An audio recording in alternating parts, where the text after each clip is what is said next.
probably looks like a bed of weeds and just junk, right? Well, this is actually one of my asparagus patches. There's other various things in here as well, but do you see what I see?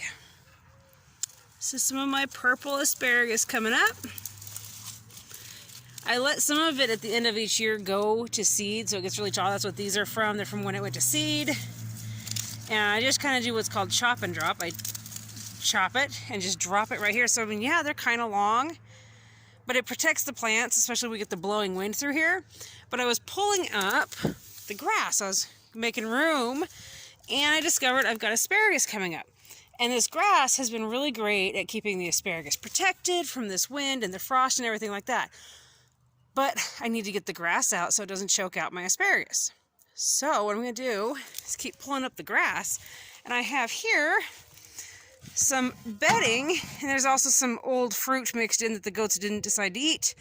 But, and that's just going to feed the soil. Anyway, it's goat bedding, a lot of straw and some manure and some fruit in there. There's, you can see some watermelon. And I'm just going to sprinkle that right back on top to feed the plant and protect it.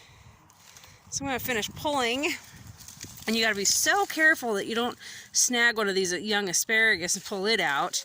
But I'm just going to get in here and pull the grass out. And I'll go feed the grass to either the chickens or the goats. And guess what? They're just going to make more food for me. And we're going to clean this bed up, make it look pretty. So in just a moment, you're going to see a really pretty asparagus bed.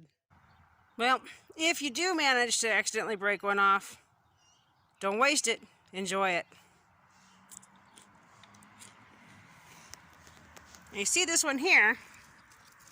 That one's getting just about to the point where I would consider picking it.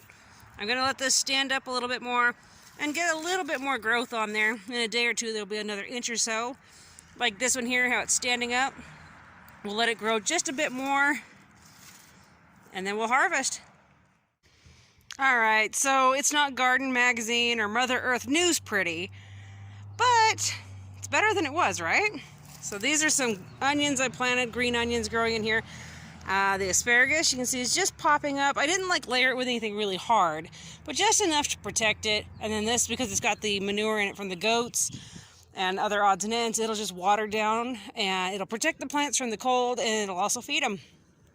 If you've got asparagus, you know, I know the directions say loose soil and this and that, but if you can actually get them in soil with stuff like this from critters like goats and everything, it's going to do phenomenal. I mean, I grow asparagus. It starts, here we are in April. I've got asparagus starting, and actually I can get mine to go clear through October by keeping it mulched, keeping it fed, and keeping it watered. So there you go, guys.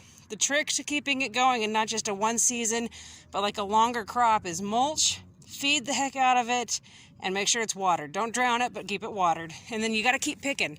If you let it go to seed, that's over. But if you keep picking, and then, you know, you're watering and feeding it, you'll have a long, long season asparagus.